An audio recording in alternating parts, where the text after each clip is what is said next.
bima qad shafani subhana ma qad adani binurihi gairawani wa ma ilayhi mahabbi wa ma halaytu kilani amudali ma qad amani sharali hama wa fakoni wa ma kafa wa kafani wa man kala wa kalani salali badi uli manani ala nabi hamani likuli kaumi rasulun likuli hasi hawani tubali ma bi udahu kodi tada bintunani shamusuliba tó ẹ kú lé là ń kó nílé o. wa nuru bẹ́ẹ̀ ni ẹ káàbọ̀ là á kírú ọ̀nà. ala à ń ṣèbá ọlọ́run ọba dáníwáyé ọba mi nímọ̀lá ọba tó fún wa náàyè fún ọjọ́ tìní. ọlọ́run ọba mo tún ti dé gẹ́gẹ́ bí ẹni tó mọ ìyẹn kábíyèsí ọba tó lọ́jọ́ ìmọ̀lẹ́ tó a ṣèbá ọlọ́run ọba dáníwáyé ọba nígbà gbogbo láyè gbogbo ọba tó ń ṣohun gbogbo fún gbogbo ẹ̀dá nígbà gbogbo. ga ọba tó fún wa lóore ọ̀fẹ́ pápá tún ṣe kí ni ọjọ́ àlàmísì tèní. láhì má ṣe fìyà jẹ mí ọba tó ṣe wípé ó ní kí ọjọ́ tèní tún máa bá wa pẹ̀lú rọrùn. Wà. lórí ọ̀fẹ́ la rí gbà o. fún mi wọ́n níbo ni mo fẹ́ gbọ́dọ̀ mi gbà àwọn níbẹ̀rù bá mọnú rò ó dandan kó gba ọ̀tún rí. jọ̀wọ́ dákun wá lórí ìkànnì Kaya TV Kaya náà lè ti ń gbọ́ wa. owó àtàgbé a sì bá ládéládé a sì bá lóyè lóyè a sì bá lóyè lóyè o. níyà aláhùn a sì bá gbogbo àwọn bọ̀rọ̀ kì nínú ayé a sì bá ọlọ́lá. a sì bá àwọn àgbààgbà láàrin àwọn èèyàn a sì bá àwọn àgbààgbà láàrin ọkùnrin àtobìnrin. mi ṣe torí wọ́n ní a sì bá àwọn àfa àwọn pásítọ̀ àtàwọn adáǹṣe. wá gbọ́rọ̀ mi ìbà àgbà láàrin àwọn ẹranko ìgbà àgbà láàrin àwọn ẹyẹ ìbà àgbà láàrin àwọn ẹja àti bẹ́ẹ̀ bẹ́ẹ̀ lọ. mi la ọlọ́run mi kò mi láṣìírí. nítorí pé wọ́n ní bí kò ló bá júbà lè ilẹ̀ alánú fún ni. wọ́n ní bá ọmọdé bá mọ wọ́wẹ̀ ó dènà kó bá gbà jẹun. bí àṣírí ẹ máa ló dájú. a ṣe bọ́ bá pẹ́rẹ́dúró náà ládéládé nílùú Ghana o. ọlọ́run mi mo ní. a ṣe bá aláṣẹ àti olùdásílẹ̀ lè ṣe Kaya TV Alhaji wa Lukman Ahmed. ọlọ́run bá wa kẹ́ wọn kí àlejò náà ń tán fílẹ̀ mọ́jọ́ ó bàjẹ́. òde òní àti ìyàwó ọmọ àti dúkìá àti gbogbo àwọn òṣìṣẹ́ pátápátá àti gbogbo ẹ̀yàn olólùfẹ́ òkè láàmú lọ àníjábọ̀ o. pẹ̀lú àṣẹ rẹ fún mi lówó. lórí ìkànnì Kaya TV Kaya náà lẹ ti ń gbọ́ wa tá a fi kalẹ̀ sí alájò kan ní ṣe tòrọ́tòrọ́ station Accra Ghana ibẹ̀ láwà tá a ti ń jábí ẹ̀dùn tá a ti ń rọ̀ bí òwe. ọmọ fún mi lárísìkì. Gbangba Dekun lètò tẹ́ ń gbọ́ lọ́wọ́. fún mi Gbangba Dekun náà ló gbòde. Gbangba Dekun ẹ mọ̀ pé tí wọ́n bá ti ní Gbangba bá ti dẹkùn ẹ pé kedere kó wá wòwò. dákun wá gbé mi ga. Èdùmàrè ọba aláwòrán bí òní jẹ́ kémi àti ó kó sọ́wọ́. dọ́kan ẹ̀gbọ́n kìlà fẹ́ sọ̀rọ̀ lé lórí lẹ́ni.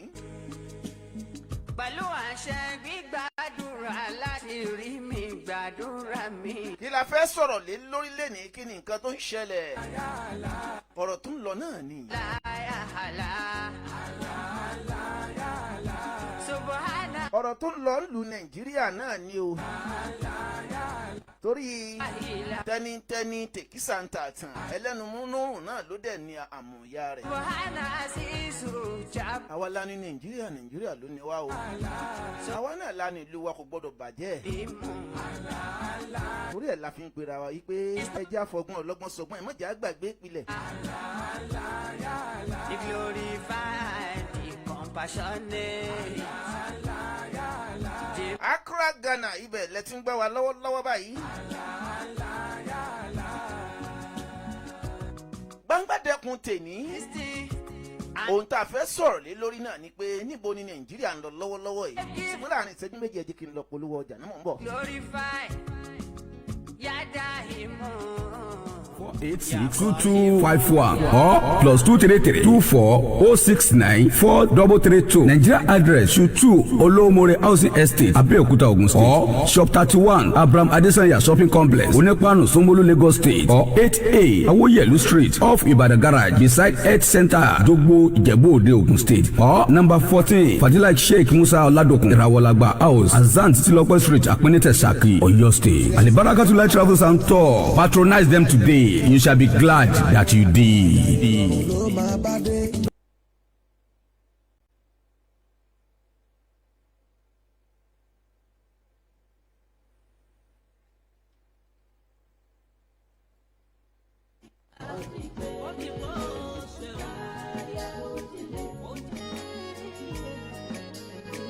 Ẹ káàbọ̀ padà sórí ètò yín ètò wa Gbangba Dekun.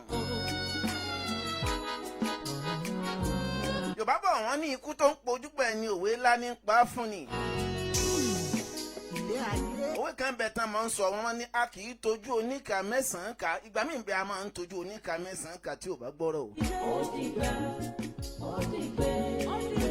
Àwíkoko lójú ọlọ́rọ̀ ìgbà míì ń bẹ tí ò ní lè wí koko lójú ọlọ́rọ̀, ṣùgbọ́n ìgbà míì ń bẹ tá a gbọ́dọ̀ sọ koko lójú ọlọ́rọ̀ o.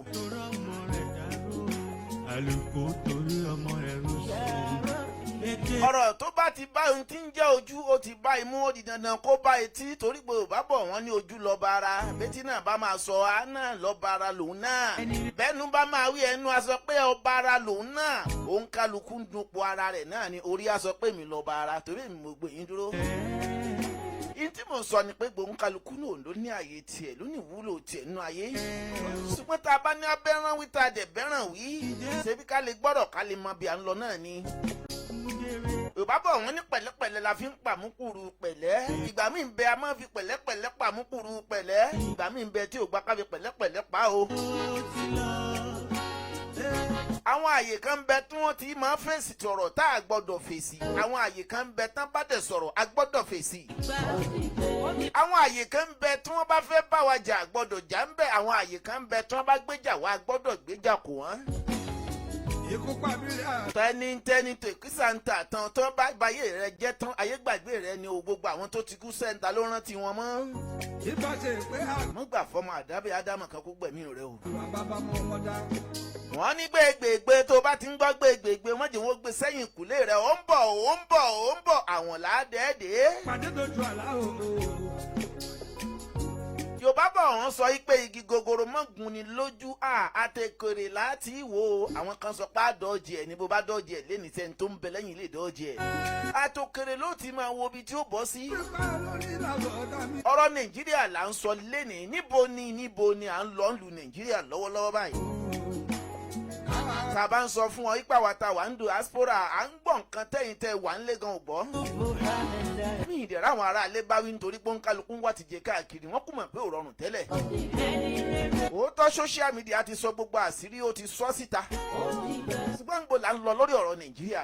Àkọ́kọ́ tí mo fẹ́ sọ fún wa ni wípé àtàfà àti mùsùlùmí àtẹlẹ́sìn ìbílẹ̀ ẹ gbàgbé ọ̀rọ̀ ànábà àbágbàgbé ọ̀rọ̀ náà ẹrẹ́ nìkan abáṣeré. Ẹ kọ́kọ́ lọ mú kóònù ẹ̀mí pé àwọn àfà àbáwọn mùsùlùmí ló ń dá ìjálẹ̀ ní Boko Haram, àwọn mùsùlùmí kọ́ ò. Èyí tí mo lè báwọn àfà wa wí sí Nàìjíríà ni pé bí gbogbo nǹkan yín ṣe ń ṣẹlẹ̀ ó yẹ kẹ́yìn náà jáde síta kẹ́ ẹ sọ̀rọ̀. Ó ṣeé ṣe kẹ́ ẹ máa sọ̀rọ̀ kó mọ̀ jáde síta kó jẹ́ pé láàrin ìjọ yín ni. Ẹ gbìyànjú ẹ tiẹ̀ ṣe social media kan ká yóò mọ̀ ní tẹ́ ẹ sọ pé ẹ fẹ́ ní tó ń ṣẹlẹ̀ yìí o. Bẹ́ẹ̀ náà ni káwọn ẹlẹ́sìn Christianity náà jáde.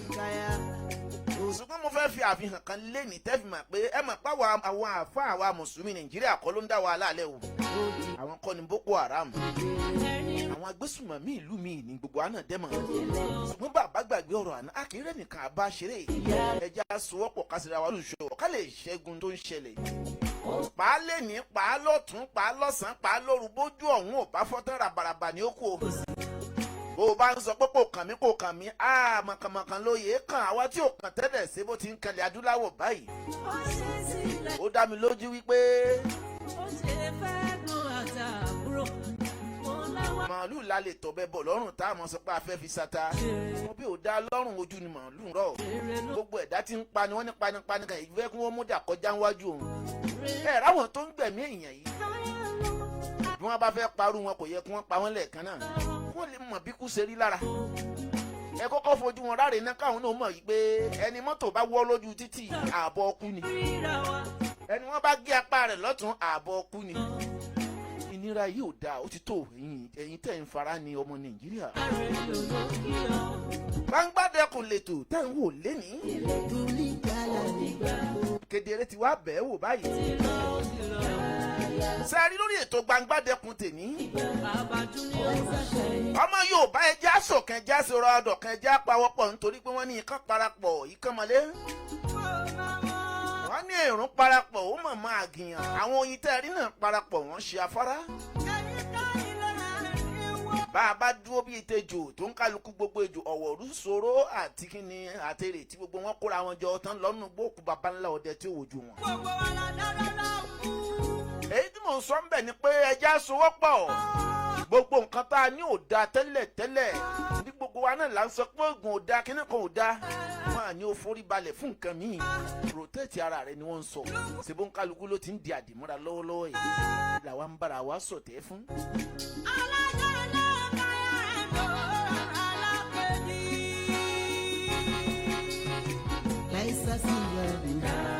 gbogbo wa láti mọ̀ pé gbogbo wa la máa dágbádá kú gbogbo wa la dágbádá kú gbogbo wa la ó padà kú ṣùgbọ́n Ọlọ́run má fi kú tó yáwọ́ pọ̀ èmi àti ẹ o. Èdùmàrè má jẹ́ ń kú jẹ́ ńlá Èdùmàrè jẹ́ ńlá má jẹ́ ń kú. púpọ̀ ẹ̀yin olólùfẹ́ wa àjọ làsówó làsọ́mọ́ ni àní kúkú ẹ̀sìn o. káyọ̀ láti lọ nìyẹn. sẹ́ẹ̀rí tá a bá ní a máa sọ̀rọ̀ nípa tó ń ṣẹlẹ̀ ní Nàìjíríà àwọn olóṣèlú ń jẹ́ óyé wa wípé wọn fẹ́ jẹ́ káwọn ó ṣe 2027 ni. bàbá ní bẹ́ẹ̀ ni bẹ́ẹ̀ náà ni bàbá dẹ̀ ní bẹ́ẹ̀ kọ́. àwọn àbá wa máa pòwe kan wá ní òòṣà bó ò lè gbèmí ṣe mí bó o ti bá mi.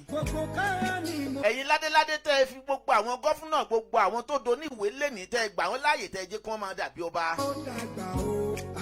ó yẹ ká ẹ pòwe yìí pé bó òòṣà bó ò bá lè gbèmí ṣe mí bó o ti bá mi.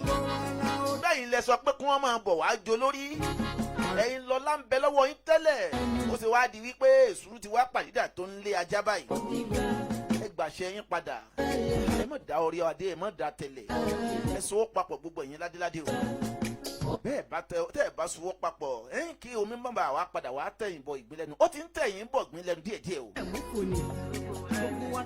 Aláàfin Ọ̀yọ́ bàbá wa Onírìṣà gbogbo ládéládé pátápátá gbogbo ọmọ Odùduwà ìpìlẹ̀ Yorùbá ìṣòwò papọ̀ o. a máa pé gbọ́n ni a kì í pé gọ̀. aláwọn olóṣèlú sọ pé torí 2027 ni wọ́n fi ṣe kí ni wọ́n fi ń jẹ́ àwọn ajínigbé ṣe ń pọ̀ tó báyìí. bá a bá rí bẹ́ẹ̀ náà ni ṣùgbọ́n lọ́dọ̀ àwọn aráàlú ọjọ́ ẹ ti ń gorí àlééfà yín tẹ́ ẹ ti ń jẹ pírẹsidẹ́ǹtì gọ́fúnà ara ò rọ okùn ara ò rọ adìrẹ. ṣùgbọ́n n tá à ń gbọ́ láàrin yín náà ní sọ pé ilẹ̀ ń polè wá jà yín náà lẹ́tún polóko wá mú.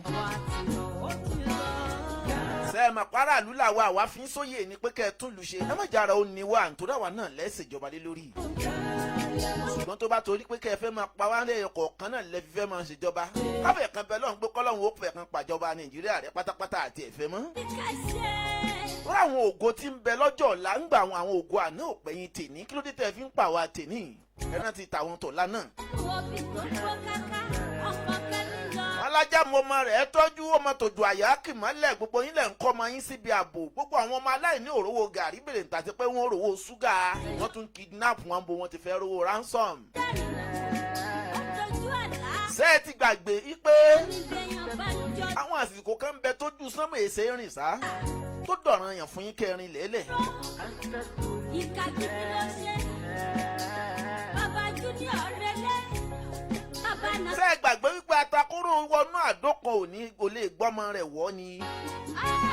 bẹ́ẹ̀ bá lágbára lénìí sójú yín tó bí àwọn ọmọ yín wà ní gbogbo ẹ̀yin olóṣèlú wa mò ń bá wí o. gbogbo ẹ̀yin ládéládé wa mò ń bá wí. Atakóró wọnú àdó kan ò lè gbọ́mọ rẹ̀ wọ̀. Bẹ́ẹ̀ bá wá lẹ́ẹ̀sìn gbẹ́rẹ́ ṣe gbogbo ẹ̀ fáwọn ọmọ yín. Kò sẹ́ni tí nǹkan ń bẹ lára rẹ̀ tí ò ní expire lọ́jọ́ kan. Ẹ rántí pé ọba tó jẹ tìlú rojú ayé ò ní gbàgbé ẹ̀. Èyí tó dẹ̀ jẹ tìlú kòrónà ayé ò ní gbàgbé ẹ̀. Ikú àwọn ọ̀dọ́ yìí ti ń pọ̀ jù. Bá ṣe ń jí tíṣà gbé wọn jọmọ léèwé gbé. Ṣé torí pé kò kàn ọ́ ni wọ́n fi ń fi gbogbo tó ń bá àwọn ènìyàn kan nú jẹ́ ni wọ́n fi ń ṣe kí ló fi ń ṣe skit. Kí ló ń sọ ọmọ Nàìjíríà báyìí ìbànújẹ́ ẹnìkan yẹ̀yìn fi ń ṣèdùnnú. Ẹ máa lẹ́yìn ṣe kí ni ẹ̀ ń ṣe skit. Tó ń pa àwọn kan lẹ́kún sọ gbàgbé pé fámìlì rẹ̀ ń bẹ ń bẹ ni bí wọ́n bá ti wà ní diaspora. Ẹja rántí. Báyọ̀ Nàìjíríà ò bàjẹ́ làwa tá à ń bẹ ń bẹ wọn fi wá bí la fi ń bẹ dì ní. So wá dá ká máa tọrọ pé kọ́lọ́hún ó gbàjọba lọ́wọ́ gbogbo yín. Ìjọba méjì ní dẹ̀ ń ba ìjọba tọwọ́ Ọlọ́run ní tá a bá ní kọ́lọ́hún ó gbẹ̀mí òun náà ló lè gbà. Ṣùgbọ́n nítorí pé ẹ ti fẹ́ gbẹ̀mí gbogbo àwọn aráàlú tán. Ọmọ Nàìjíríà ẹ sọjí ẹ ṣe ra yín lọ́kàn. Ohun tó ń ṣẹlẹ̀ báyìí ara òrò okùn bẹ́ẹ̀ ni ara òrò adìrẹ. Ànínú àwọn olóṣèlú wọ́n ń jẹ́ ó yé wa wípé ara àwọn náà ni ti ń ṣẹlẹ̀ àṣírí ti tú. Gúmi náà ti sọ̀rọ̀ síta o. Gúmi ti sọ wípé gbogbo bí Boko Haram pátápátá tó wà pátápátá àtàwọn tó jẹ́ olùgbọ̀wọ́ Boko Haram. Wọ́n bá bi gbogbo àwọn olóṣèlú wa léèrè wọ́n máa mọ ibi tí gbogbo wọn wà o. Wọ́n mọ location gbogbo wọn. Sẹ́ẹ̀rí pẹ́yìn gangan náà lẹ́sọ̀ wá dàdí ẹ̀ tẹ́ ń pa wá lẹ́yọ kọ̀ọ̀kan. Ẹ ń kówó jẹ àní ẹ mọ́ kówó jẹ ìwo ni kẹ́ ẹ máa pa wá.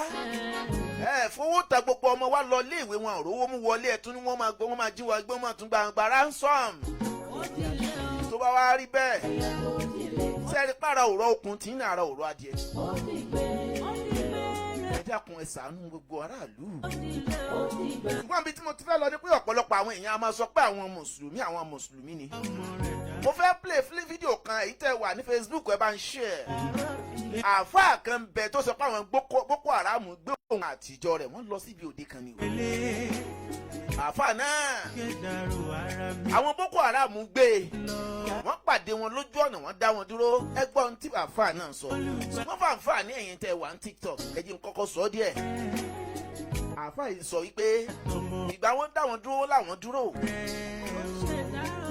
Wọ́n rí pa àáfàá ni látara pé wọ́n rí pa àáfàá ni wọ́n ń béèrè lọ́wọ́ rẹ̀ pé ẹ bá mi pè é bóyá máa rí aláì. Àáfàá ń béèrè lọ́wọ́ pé kí ló tán fi ń ṣe po eléyìí. Oníṣẹ́ fẹ́ fi tipátipá sọ gbogbo aráyé di mùsùlùmí ni. Àáfàá ló ń béèrè nínú àwọn àáfàá tẹ́ ní wọn sọ̀rọ̀ Nàìjíríà. Ó ní Boko Haram kó òun àti àwọn ìjọ rẹ̀. Bẹ́ẹ̀ ni Boko Haram yìí ló ń ṣe kí ni ló ń ka àdìsí. Ṣé ẹ mọ̀ pé àdìsí ànábì kan sọ wípé ẹ mọ̀ pé ọ̀pọ̀lọpọ̀ àwọn èèyàn máa ń si ọ̀rọ̀ Ọlọ́run ọba gbọ́ wọn adẹ̀ máa sì í lò.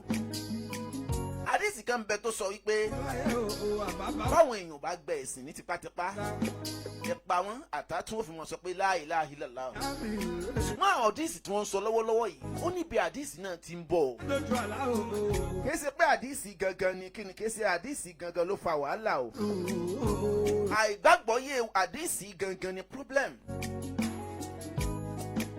Ẹni tí mo bá fẹ́ gbà wọlé lórí ètò yìí gbọ́dọ̀ jẹ́ Yorùbá. Tó bá fẹ́ kó bá mi sọ̀rọ̀ lórí kíní lénìí ó gbọ́dọ̀ jẹ́ Yorùbá. Àfáà ìwà sọ bẹ́ẹ̀ ó sọ àdìsí tán. Ó ní pẹ̀lú agídí ni wọ́n fi ń bò ń sọ pé ṣé mùsùlùmí làwọn. Ìyẹn bẹ́ẹ̀ lọ pé kí ló dé tẹ́ fi ṣe kí ni tẹ́ fi ń pa àwọn èèyàn báyìí. Tẹ́ fi ń bá àwọn èèyàn wọnú ẹ̀sìn Islam tagídí. Ìyẹn ní ànábì sọ pé ká máa pa àwọn èèyàn. Àtà tí wọ́n fi sọ pé la ilaha illallah. Bẹ́ẹ̀ lẹ̀rù ń ba gbogbo àwọn àfáà tó kù torí ìjọ ni wọ́n ń lọ bìkan ni. Àwọn ibi tí wọ́n ń lọ dẹ̀ ni wọ́n ti gbọ́ wípé Boko Haram wà lójú ọ̀nà. Ìgbà tí wọ́n rí wọn pé wọ́n rí pé Boko Haram ó ti gbé wọn. Àfáà yìí bá wọn fà á pẹ̀lú sùúrù. Àfáà yìí máa dá àwọn Boko Haram wò. Àfáà yìí dá àwọn Boko Haram wò sọ fún wa wípé ó dáa náà. Ẹni tó gbédè nínú àwọn tó tẹ̀lé wọn ẹ bá wọn sọ pé a fẹ́ kírun. Ṣébìrún wọn ni a máa kí ni wọ́n fi ń pa àwọn aráàlú. Ẹ jẹ́ sọ fún apá a fẹ́ kírun. Àwọn tó tẹ̀lé àfáà sọ fún àfáà wípé àfáà ìrun wo lẹ tún fẹ́ kí lọ́dọ̀ àwọn Boko Haram. Àwọn agbésùnmọ̀mí àfáà ní suratul Khawfi náà la fẹ́ kí irun fòyà àmọ́ kí náà ni ẹ jẹ́ kí kátàrà bẹ̀bẹ̀ lọ́hùn wọ́n bá sọ fún àwọn Boko Haram fẹ́ kírun ọ̀gá àwọn Boko Haram tó wà ń bẹ̀ sọ pé ó mọ bí ogun àni ó fẹ́ kírun àfáà ìwà ajé kó yàn pé bí irun nítorí ká lè mọ kírun náà lẹ́sìn ń gbé wa wọ́n bá rò lọ rò ó bọ̀ wọ́n ti gba ID card gbogbo àwọn tó wà ń bẹ̀ lọ́wọ́ mọ́tò wọn ti gbà á wọ́n ti gba gbogbo àwọn fóònù wọn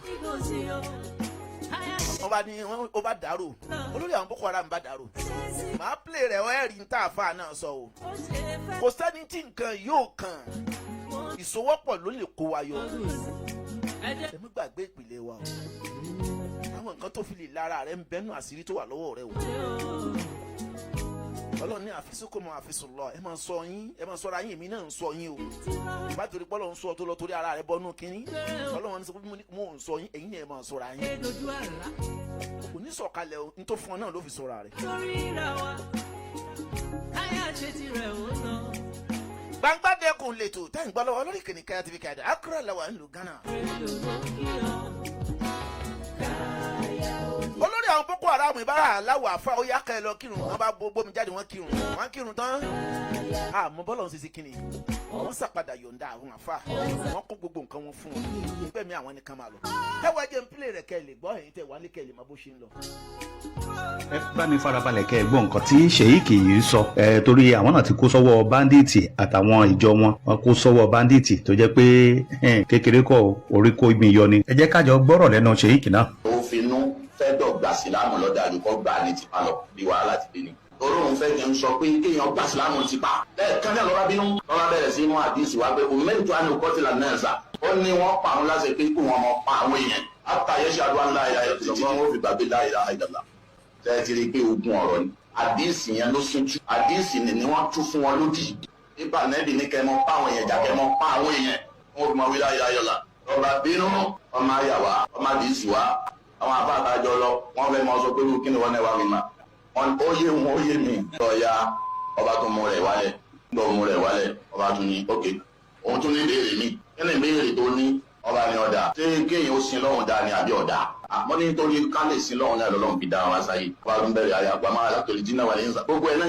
ń wí tagbára ní òpá wọn dá wa dúró fún 2.5 hours ẹ̀ ń bọ̀ wá yá wa kó gbogbo àwọn dírẹ́fà wọn kó wọn wọgbó lọ wọn lọ bá wọn sọ̀rọ̀ wọn tún darí wọn wá nígbà wọn á dé wọn á sọ fún àwọn àpapọ̀ ní ẹ̀jẹ̀ àfihàn wò ní. àfihàn ọba yíwọ́ ọ̀làwò ẹ̀rọ ajá ń bọ́ lọ́wọ́ sáyé rẹ̀ wọ́n báwo láti fi rìn mọ́ ẹ̀jẹ̀ á sọ fún wọn páàkì hàn. n bó ṣe pé irun náà lẹ ní ẹ̀ ń pè wá sí. dírẹ́fà sọ fún ẹni ó gbéde kó sọ fún ọ̀gá pé a fẹ́ kírun bá sọ fún ẹni ó gbéde ọba sọ fún ọ̀gá pé a fẹ́ kírun náà. ẹ mọ bí ẹ wà ní. bó ṣe pé ẹlẹ́ni pè wá sí ìsìlámù ẹ̀rọ náà ló sì tó ìgbọ́ya mo rò pé òun náà padà dàrú panọ́yà àwọn yẹn bá gbé irun kíláàkì fọ́kẹ́ wá lè balẹ̀ mọ́nà òun sọ̀ládùn làwọn fi náà nìyí. a bá gbé omi jáde a bá sálù àlà. so àwọn tá ń lọ bá wà jágbá àwọn ò tí rí wa pè mọ́ wọ́n ti gbà pé àwọn èèyàn yìí ti kú ọwọ́ ẹ̀mí àwọn ní òlílẹ̀ mọ́. ń bọ̀ pẹ́ lọ́pọ̀lọpọ̀ wàhálà wọ́n bá dá ID card wa padà fún wa. gbogbo bí wọ́n ṣe wá ń fún wa ní ID card yẹn làwọn yóò kọ́ pé ọlọ́wọ́pọ̀ gbogbo bí wọ́n ti ń ṣe nínú tẹ́yìn lérí Facebook yà wà dákọ́ o. bọ̀dọ̀ wọn bá ní kí làwọn gbà lọ́wọ́ wa alẹ́ ìgbà kankan ID táwọn gbà àwọn ti dá padà bẹ́ẹ̀ àwọn dá padà wọ́n ti dá padà táwọn gba fóònù wa ànàrà táwọn gbówó wa ànàrà pé àwọn kan dàárò ni òkun tí ń bẹ lánìyàn àwọn tẹ́lẹ̀ ní pé káwọn pa gbogbo yìí tó pé táwọn bá parí táwọn bá rọ yín dá sí títì ìjọba ó pọ̀ ohun táwọn ń kí àmọ́ àwọn tún dàárò àwọn wá yọ̀ǹda ẹni sí. àmọ́ tẹ bá ti jáde ní ogbó yìí ìlú kan bẹ tẹ́ kàn níwájú àwọn bàbá olómìnira ti mọ̀ lónìí pé àwọn ọdẹ ẹ bá wọn bẹ ẹ bá dọ̀wọ́n ẹ kìlọ̀ fún wọn táwọn bá rín àwọn ọmọ àwọn lóúnjẹ wọn hẹ̀ wọ́n lé mọ̀ táwọn bá tún rẹ́ wọn ní sẹ́jú wọn bá tún hẹ̀ wọ́n lé mọ̀ àwọn jẹ̀ lónìí rùn ni torí náà ẹ kìlọ̀ fún wọn ẹ sì sọ fún wọn báwọn ń bẹ ní àyà àwọn ò tí ì lọ tí wọn bá fẹ́ àwọn tí wọn ń wá náà ní kí wọn mọ bọ wá a bá sì dé ọ̀dọ̀ àwọn sọ́jà a sọ fún wọn báwọn ń bẹ ní inú igbó báyìí àwọn ó sì lò tó jọ mélòó ń bẹ táwọn tó kù wọn bá ní ọyá ká tó tẹ̀lé ra wọn mọ́tò kí wọn gbọ́dọ̀ ọfàdéèkì ara wọn o àbá wọn tẹ̀lé wa àsìlè ọfàdéèkì ara wọn.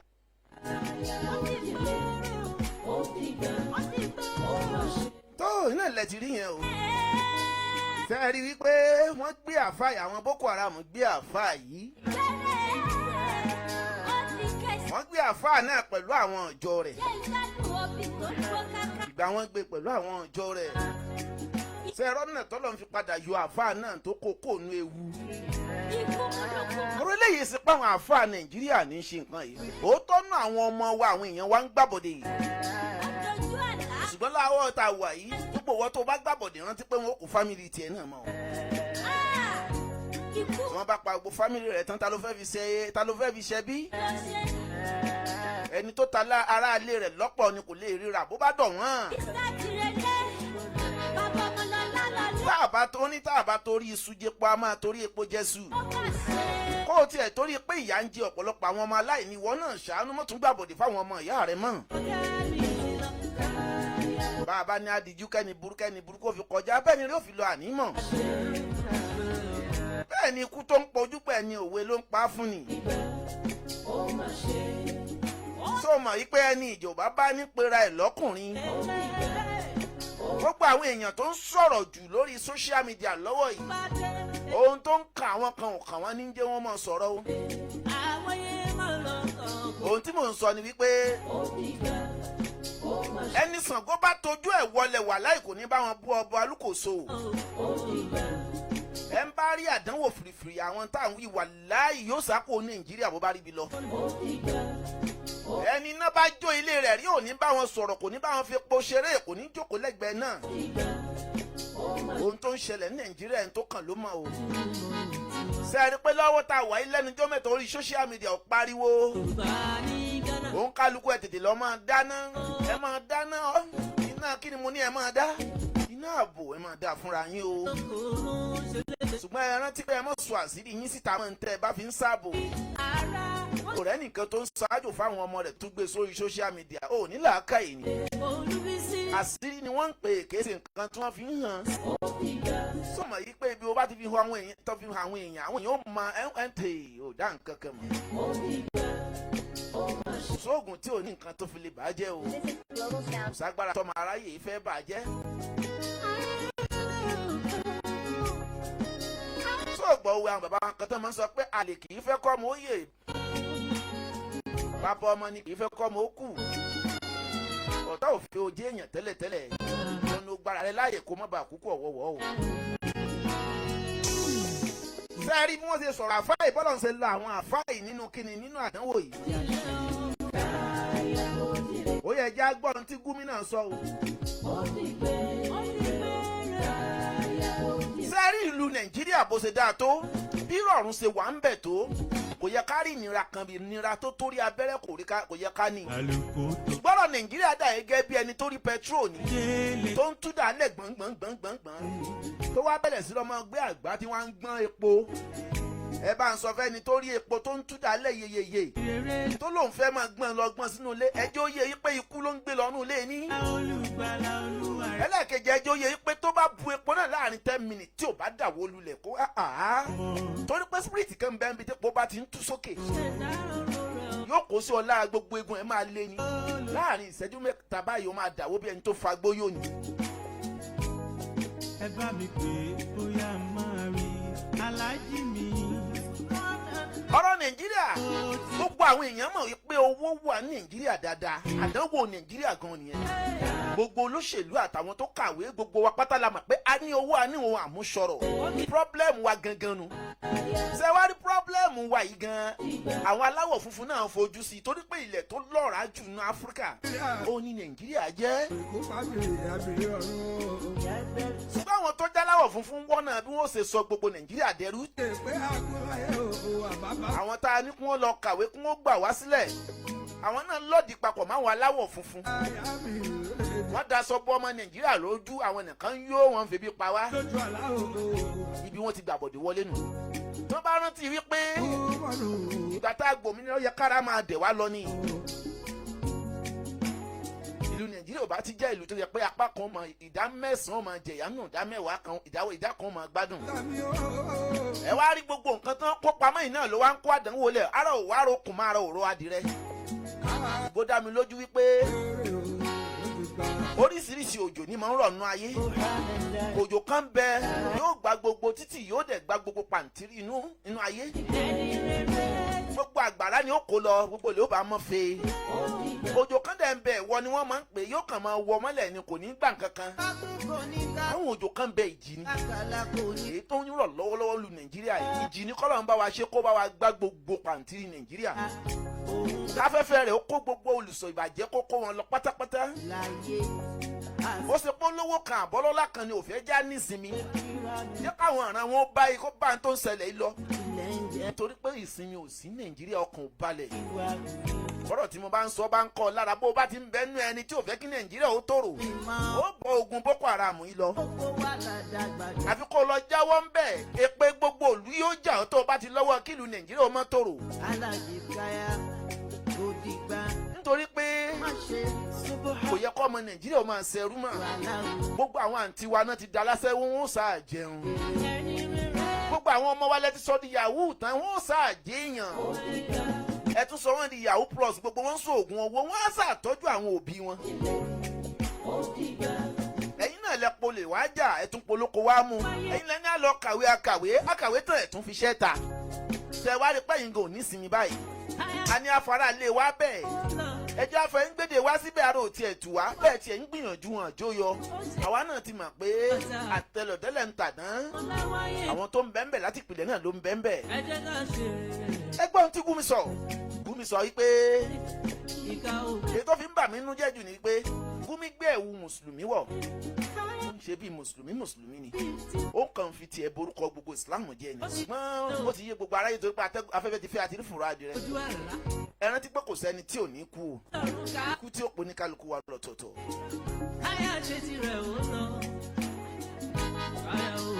gómìnà sọ̀rọ̀ yìí pé níjọba nàìjíríà wọ́n bá fẹ́ kí nàìjíríà ò dáa wọ́n máa bí gbogbo àwọn boko haram wa wọ́n máa wọn tó ràn wọ́n ṣe wọ́n máa location gbogbo wọn dẹ̀ máa wọn tó ràn wọ́n.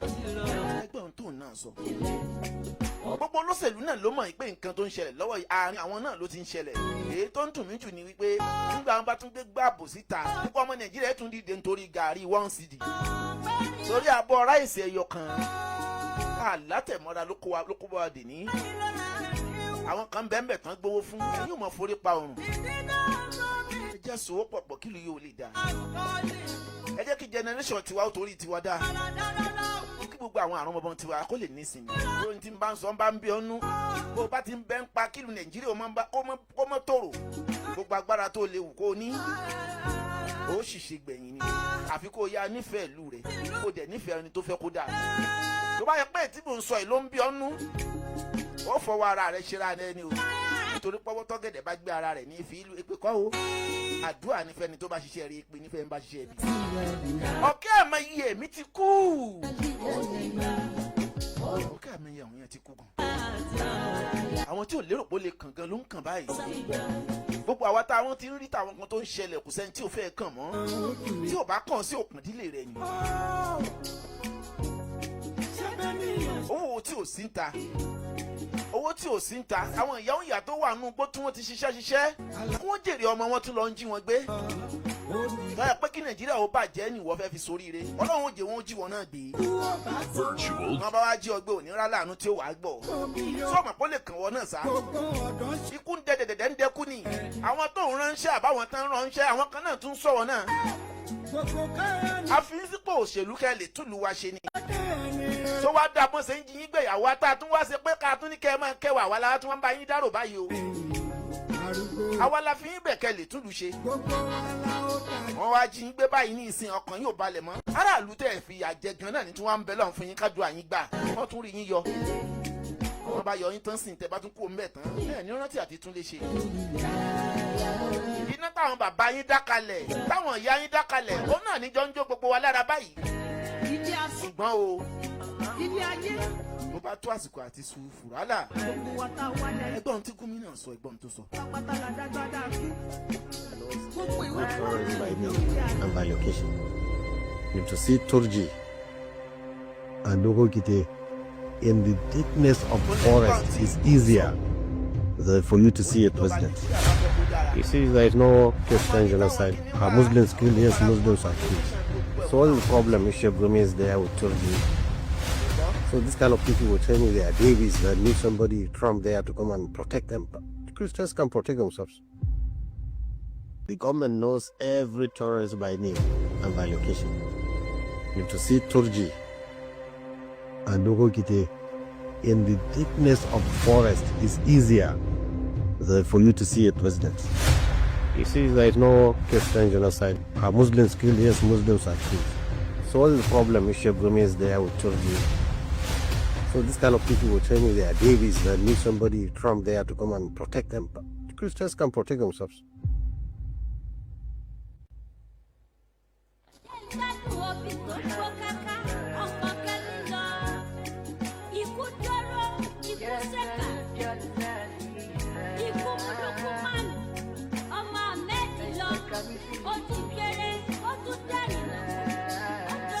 tẹ́lẹ̀ nígbà táwọn ìjọba wa ti ń ṣe ìjọba bọ̀ tán la gbòmìnira àwọn èèyàn ń pariwo pé ṣebí torí kẹ́lì tún wá ṣe la fi ní ẹ̀dìdì ìjọba alágbádá ara òde ìlú ní ìjọba ológun àtúndà alágbádá tán ara òtún tù wá ọ̀pọ̀lọpọ̀ èèyàn náà sọ pé káfíẹ̀ kan wà ní abẹ́ àwọn òyìnbó lóore ju ká wà lábẹ́ àwọn aláwọ̀ dúdú gan tá àgbádùn lọ bẹ́ẹ̀ làwọn kan sọ pé táwọn aláwọ̀ funfun bá tún kọ́ni bá tún já wa gbà lẹ́ẹ̀kan náà kò sẹ́ni tí ó kílèmù lé bàbá rẹ̀ mọ́ o padà kó wa lẹ́rú lẹ́ẹ̀kan sí i ọkùn wa balẹ̀ àmì yìí tá a ṣe ẹ wá dákun ogun ti wá dé báyìí àwọn tá a wá ní kí wọ́n gbà wá gan ò lè gbára wọn wọ́n ti ń kó àwọn náà àwọn aláwọ̀ funfun la wá ń pè kí wọ́n wá gbà wá báyìí o ó dà tán bá wá gbà wá tí wọ́n wá sọ pé àwọn fẹ́ já Nàìjíríà gbà sínú wa máa dùn sí lọ́wọ́ tá a wà yìí tí ara ń lára òde okùn tára òde adìẹ ó pè ọmọ Nàìjíríà káwọn aláwọ̀ funfun gba gbogbo Nàìjíríà kí fọkànbalẹ̀ bá àwọn aráàlú àbí kí láǹfààní ilẹ̀ àti níta ní tẹ̀tẹ̀ ẹ̀jẹ̀ wúlò fáwọn àtàǹbẹ̀ńlé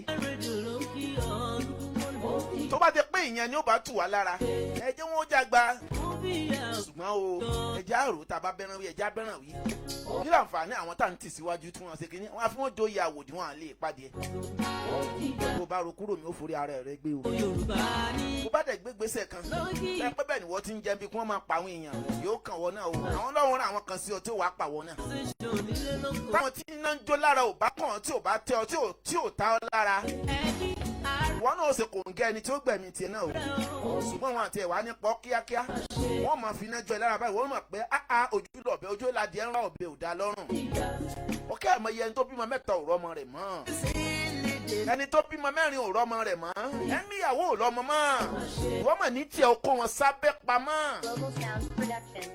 ajá rẹ̀ mọ ti tiẹ̀ fún lọ́mú ó mọ̀ tó odò ọ̀yá kì mọ́lẹ̀ Gbangba Dekun lè tó ètò kan gan ni Gbangba Dekun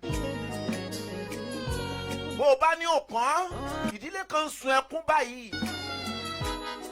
ìdílé kan ti pa okùn sọ nítorí tó ń ṣẹlẹ̀ yìí àwọn ìdílé kan bẹ òró ń jẹjẹ mọ́ kò sóúnjẹ níta wọ́n ráṣọ wọ̀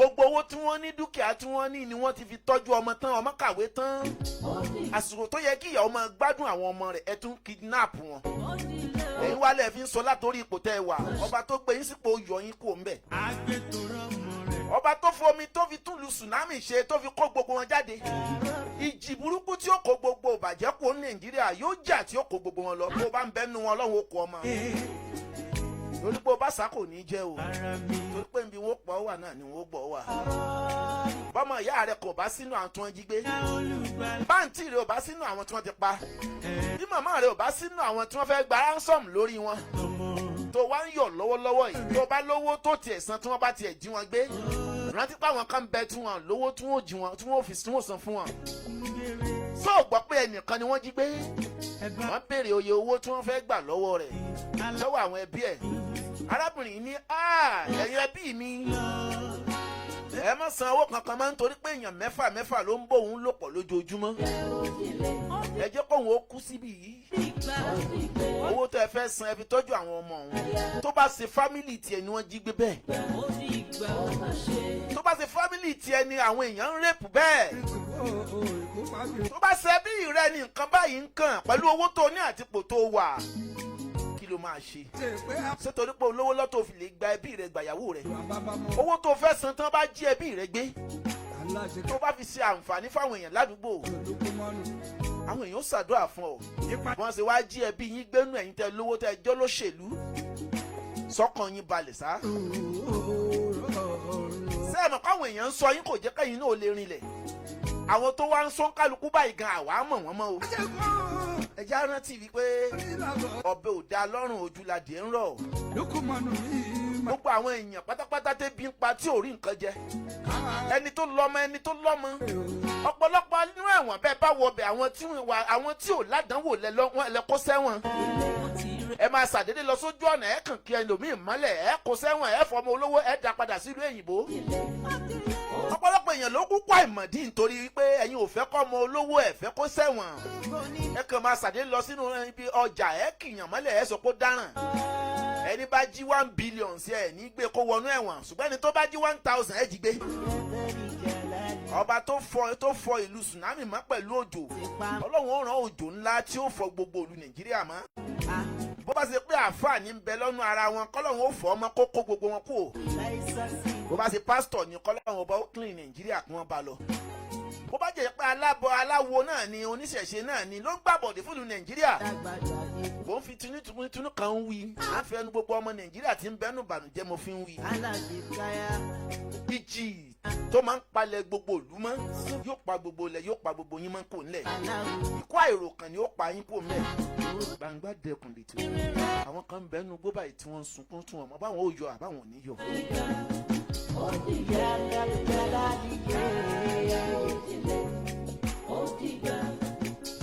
báyìí àti wọ́n ń gbọ́rọ̀ látòkè aráyé ti pariwo wípé Donald Trump America president kó mọ̀ bọ̀ wá sí nàìjíríà láti wá ṣe kíni gba ọmọ nàìjíríà o ẹ ti ẹ̀ gbọ́ kí ló ń sọ ọmọ nàìjíríà báyìí. ó tọ́ bàbá pé president America kó wá ràn wá lọ́wọ́ ó tó bẹ́ẹ̀ nígbà táwọn tí wọ́n á fi wọ́n joyè àwòrì tí wọ́n bá lè gbádìí ẹ̀ kìí ṣe pé àwọn sọ́jà nàìjíríà ò gbìyànjú wọ́n ń gbìyànjú o àwọn ọlọ́pàá náà ń gbìyànjú. báwa náà là ń pe olè wá jẹ́ àlàtún polóko wá mú àwọn tó ń dàlú nàìjíríà mú nǹkan tó ń dà láàmú gangan àwọn olóṣèlú náà mọ̀ para àwọn náà ní ẹ̀sà gbọ̀n tí Gumi sọ. so nígbà tí wọ́n bá wá pe president America kó wá gba nàìjíríà that is nídìí àwọn tó jẹ́ president wa àwọn tó jẹ́ gbogbo gómìnà wa nídìí yín mọ́nu. ó fi hàn pé ẹ̀ lágbára lórí ní tẹ́ ẹ fẹ́ ṣe. ẹni tó bá jẹ́ bẹ́ẹ̀ ń gbẹ̀yàn kó fẹ̀ kan fọ gbogbo aṣọ rọ̀ kí wọ́n fọ̀ wọ́n mọ́. wọ́n bù tẹ́ fẹ́ yẹn kan tiẹ̀ yín sáfọ́rọ́ọ̀kì gbogbo ó tiẹ̀ dàrú kó ń bẹ̀. ká mọ̀ pé gbogbo àwọn tó ń bẹ́ ń bẹ̀ ìkà ni wọ́n ń ṣe kí wọ́n fẹ̀ kan flush wọn dànù. ọ̀rọ̀ tí mò ń sọ ọmọ yọ̀ lẹ́nu pé kí ló tún sọ yìí. ẹ̀yin tó yẹ ká ẹ ṣe nǹkan ẹ̀ lè ṣe ẹ para àtàkó wá ṣe. ẹ̀yin tẹ́ tún wá yẹ pé ẹ ká ẹ ṣe nǹkan yìí. ẹ tún mọ̀ para yín náà ní ṣèwà àbàjẹ́ tí ń bayé jẹ́. ẹ pé Donald Trump tó bá ti ń yìn fáwọn Boko Haram tán kó yìn sẹ́sọ́rọ́ọ̀kì gbogbo bẹ̀ ó dìlítì kó ń bẹ̀. ká mọ̀ yí pé nítorí pé tẹ́ ẹ bá pa àwọn Boko Haram tán àwọn kan bẹ tó tún máa gbé àwọn míì dìde o àwọn tó máa gbé wọn dìde sì wà lásòrọ́ọ̀kì. nídìí ìjọba yín mọ́ kò dáa more than 50-60 years kò sẹ́ni tó gbádùn nàìjíríà rí ẹ̀ ń fáwọn ìlú mi níná nàìjíríà ò níná àwọn kan láwọn fẹ́ ṣe náà tún lọ ń pa wọ́n àwọn tó lówó láwọn fẹ́ tún lọ àwọn ṣẹ́ inú wọn gbọ́dọ̀ dán wò kí ló ń ṣe yín báyìí ná ṣe ìgbàgbé pẹ́yìn náà máa kú ni gbogbo yín bá kú ikú ìyà ni ó pa yín gbogbo ẹ̀ ń bá ti lẹ́mìí ń bẹ̀ agbára tẹ̀ ń bẹ̀ láwọn wọ́n ní kíni orú ọ̀ká náà ní sọ̀rọ̀ pọ̀ká o agbára tẹ gbé lọ́wọ́ náà ni ó ṣe kú pa yín àfi ẹ̀ ń bá lẹ́mìí dáadáa sílùú nàìjíríà kó tòrò nìkan ní ẹ̀mí rẹ̀ ó ṣe kú.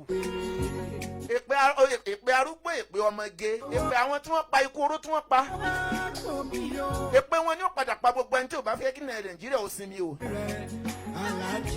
ẹ tún ní ká gbé bàbá wa Sunday Igboho kan tó gbé wọn dìde sẹ́fìn làwọn bàbá wa ń lò tẹ́lẹ̀tẹ́lẹ̀ tán fi ń gbára wọn ara wa náà àtúnfẹ́ ti kíni àtúndìtà ara wa ẹ jẹ́ gbọ́n táwọn Amẹ́ríkà sọ nàìjíríà ìlú tó dára ni o ògo nàìjíríà ní dìtẹ̀ nàìjíríà gbogbo wa la fẹ́ jọ lórílẹ̀ kan náà gbogbo wa la fẹ́ dọlọ́lá kí ló ń ṣe nàìjíríà báyìí ìjọba ló ń jẹra wọn lẹ́sẹ̀ o àwọn ìjọba gan náà ní dààmú wa súnmọ́ àtúndúgbà wípé Donald Trump wọ́n ti sọ̀kalẹ̀ báyìí pẹ̀lú àwọn ọmọ ogun rẹ̀ sí nàìjíríà ẹgbẹ́ ohun tí wọ́n sọ àti pé wọ́n bá wá ṣe eléyìí tán báwo lẹ ti mọ̀ yí pé omi ò tún ní í ṣẹlẹ̀ ó yẹ ká ẹ mọ̀ yí pé àwọn tí wọ́n ń ṣe ìwà àbàjẹ́ yìí bọ́wọ́ ò bá tẹ̀ wọ́n wọ́n á tún kírètì àwọn míì o bó bá sì yẹ pé ká pín ló bá dára ní ẹ̀fẹ̀ kan já pín kó ń kálukú kó yan rẹ̀ kan ní kó àbùsẹ̀ kó ń kálukú bu yan rẹ̀ lọ́tọ̀ọ̀tọ̀ ṣùgbọ́n ẹ̀ ní fẹ́ orí bẹ́ẹ̀ ká dá dúró kó ń kálukú pín ṣé ẹ̀ bá wá fẹ́ ká pín ẹja ní ìsinmi ká gbádùn àwọn òbí wa káwọn òbí wa náà gbádùn wa káwọn náà gbádùn wọn mọ́. ẹ ti sọ gbogbo wa dẹrú ọ̀rọ̀ tí ò yẹ kán máa sọ sí wa ní diaspora náà sọ fún wa àwọn tí Nàìjíríà ti ṣàánú rí wá sẹ́ni tí wọ́n wá ń tẹ̀ wá mọ́lẹ̀ gírígírí sẹ́ẹ̀rí ìnira tá à ń rí ní diaspora ká tó wá sàwọn tó wà nílé ọ̀pọ̀lọpọ̀ àwọn èèyàn ló wà ní Nàìjíríà tí ò rí bí lọ kò sẹ́ni tí ò fẹ́ sápò Nàìjíríà ọ̀pọ̀lọpọ̀ ò rí bí lọ ẹ̀yin rí bí lọ lówó lọ́wọ́ owó wa náà lẹ fi ń jẹ́yàn kò sẹ́ni tí ò kàwé débi tẹ́ ká dé bẹ́ẹ̀ bá sọ́ra ẹ̀ ní gbádùn owó tẹ̀ ní o ẹja dókè lọ́nà kágbọ́n tí àwọn ará Amẹ́ríkà sọ. I told you about Nigeria that most of you that are waiting for to say, oh, America have come to Nigeria. What are they coming to do? They do not do anything since they came. They were supposed to do this, supposed to do this. America is not people that go to any country. They start shooting like this. Blah, blah, blah, blah, blah. President Trump announced yesterday the second in command of ISIS that you all in Nigeria doesn't know that he's there. This is where he hided. This is why he hides. He's the one mobilizing all these things that is happening in Nigeria with Gumi, with Sekea Gumi, which people don't know, is gone. Is gone. President Trump buying him yesterday. President Trump collaborating with Nigeria soldiers buying him yesterday. Without no noise, without no silent, we spied him yesterday. He was spied yesterday. He was on a life yesterday. You all don't know. America is in Nigeria to do surveillance. Gradually, all of them will go down. America, don't expect America to say, start shooting like all that happened in Iran. No. Gradually, we started from the top. From the top to the bottom. That's how it is. A big congratulations to President Donald Trump and Benjamin of Israel. God bless America. Share this video. Like, comment, follow me without no reason. God bless President Donald Trump.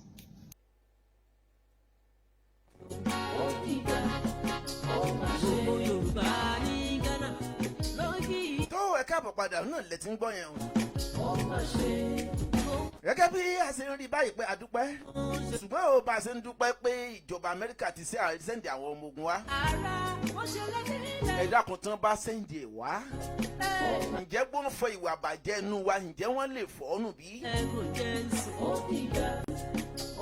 ọ̀pọ̀lọpọ̀ torí pé ó ń jẹun lábẹ́ òṣìkà ó ń jẹun níbi ìbàjẹ́ wọ́n á máa bo àwọn nǹkan láṣìírí ìka tó bò láṣìírí lẹ́yìn ó padà ṣekú pọ̀ lọ́la tó wá rí gbogbo bí ẹ bò láṣìírí àwọn tó ń ṣàánú yín tó ń ba ẹbí gbogbo yín jẹ́ àwọn náà ní ọ̀ràn kú wá pàwọ́ náà àwọn náà wọ́n lò ó máa sọ àwọn náà polè wájà wọn tó wá polóko wá mú nígbà tó Donald Trump tó sẹ́ndì àwọn èèyàn wá ní láti àkọ́kọ́ wọn ni yóò gbà lóyún yóò ṣe kinní kan báyìí kò sí bí wọ́n máa gbà tí ò ní ṣe nǹkan báyìí ẹ̀gbọ́n ìlú Nàìjíríà kọ́lọ̀ ń ṣàánú wa.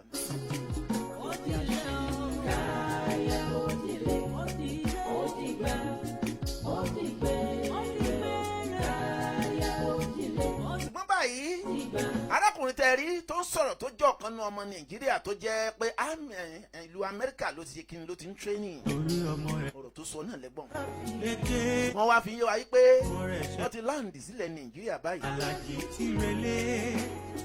ẹ rántí wípé o wọ́n bá fọ ní bẹ́ẹ̀ bá fọ abọ́nù tán tábọ́ bá mú ẹ má jà sọ̀rọ̀ Nàìjíríà yìí pé à ń jẹ́ èkúrú kó tán nú àwo àtún wá ń gbọ́wọ́ rẹ̀ sí níta ẹ bá ti mọ̀ pa ẹ̀fẹ́ ẹ̀jẹ̀ aṣọ pa àfẹ́ oúnjẹ tá a bá ti mọ̀ pa àjẹ ẹ má jẹ́ àfihàn mú mọ́ bí ìjọba kan bá ń ṣe tí ò dá ẹ̀jẹ̀ ajé wọn mọ̀ pé tán ń ṣe ò dá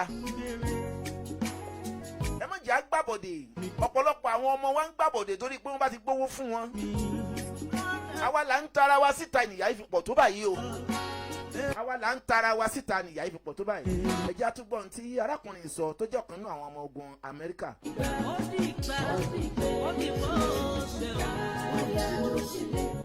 aircraft you can talk about, jet you can talk about in America. It just landed in Nigeria.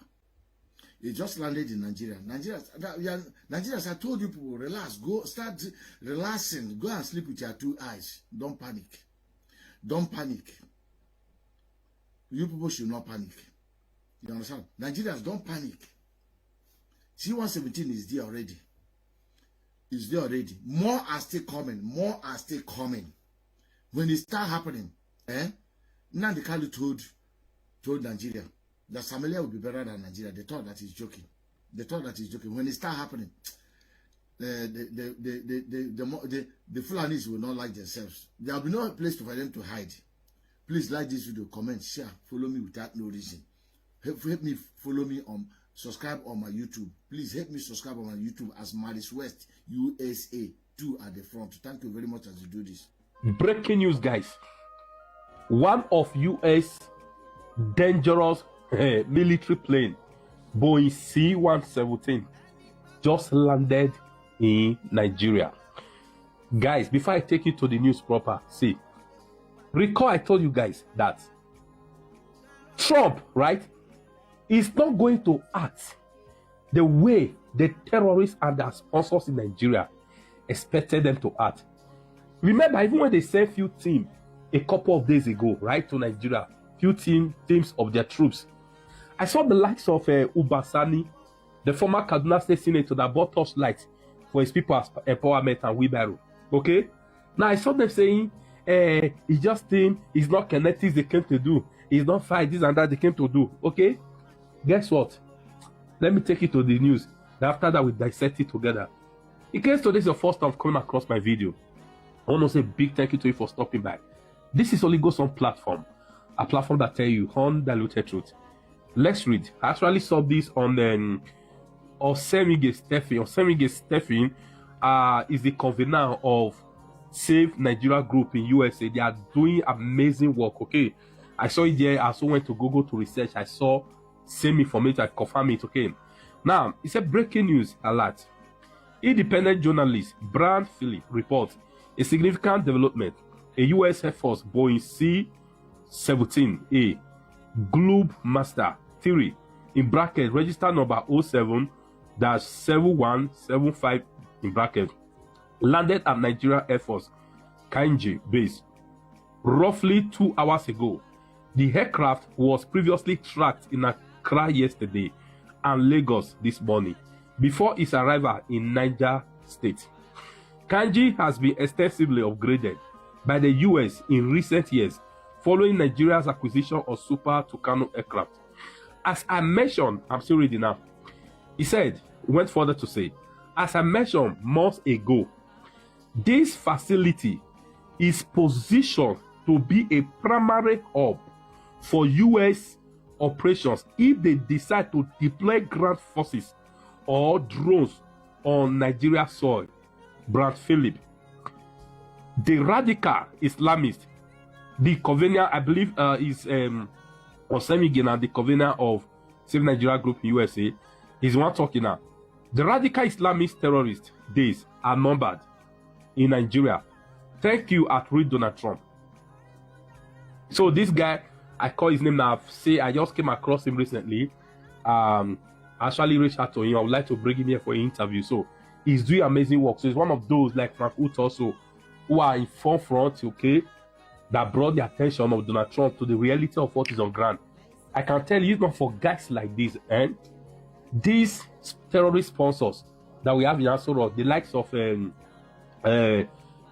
Minister of Defense, what's his name again? Minister of State Defense, was the former governor of Zamfara, and the security advisor, No Ribado. Those guys, if not for these guys, right? The likes of Osemigi and Frankuto and the rest, those guys would have been forgotten. You understand? Nigeria would have been totally mesmerized with this their terrorists and the Islamization agenda. Okay, so these guys, they are doing amazing work. I'm telling you the truth. So they are doing their best to push the truth, push the fact, push the reality. I even saw a picture. Maybe if I were editing this, I probably remember what I did there. They just concluded a meeting again in Washington DC with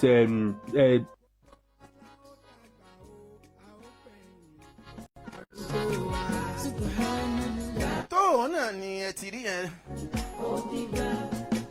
àdúrà tá a máa gbà ní pé kọ́lọ̀ ń bá wa tún ìlú wa ṣe.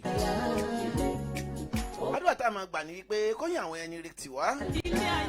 ohun tí mo lè rí i pé tá a bá ń ṣàdúrà lóòótọ́ kíkàdúrà náà máa jẹ́ pé láti inú wa la ti ń ṣe. ẹja máa lo inú re ká máa sọ̀rọ̀ re ká dẹ̀ máa ṣe ìṣeré. ohun tá a bá ń sọ tó bá wà lórí àwọn ẹ̀wà ìjà máa jẹ́ pé náà láà máa ṣe níṣẹ́.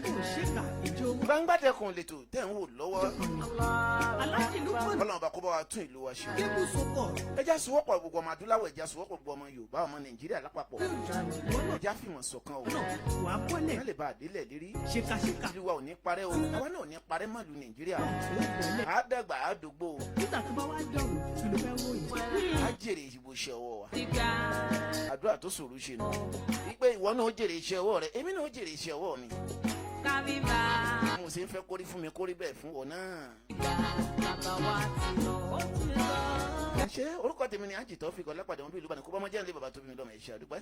wọ́n gbogbo àwọn tàjọ ń ṣètò látòkè ìdílẹ̀ Olúbísí ọmọ Akíní oyè ẹni àwọn òtí ò gbọ́dọ̀ wọ̀ràn bàbá wa afẹ́fẹ́ ọmọ mọ́jẹ̀mú Igwe DJ Tuga Alájà Monsuratu Akabaola Alájà Wakaya Madam Olúwabùnmi. àwọn làjọ ń ṣètò lórí ìkànnì àti bẹ́ẹ̀ bẹ́ẹ̀ lọ. ẹ pàdé wa lórí àwọn àkọ́tún ètò míì. ẹ ṣe àdúpẹ́ o ilé lójú oríire lámọ̀ rí. àní jábọ̀ òkè lámọ̀ òkè lẹ́mú ru sí òkè lámọ̀ lọ àní jábọ̀ ó dàbọ̀ ó tún ti gbà kan náà.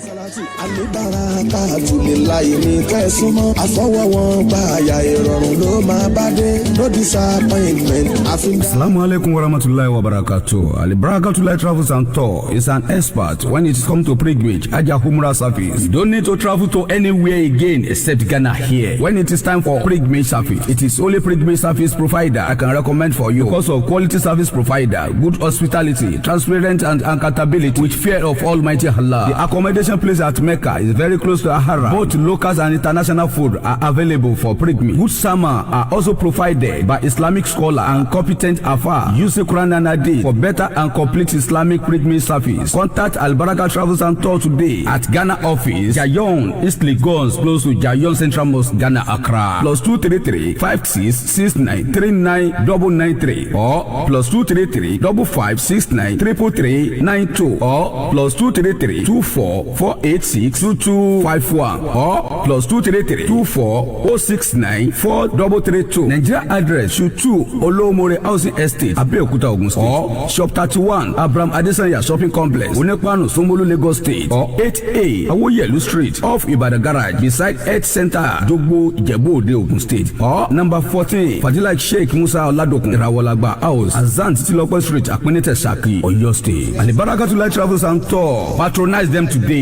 You shall be glad that you did.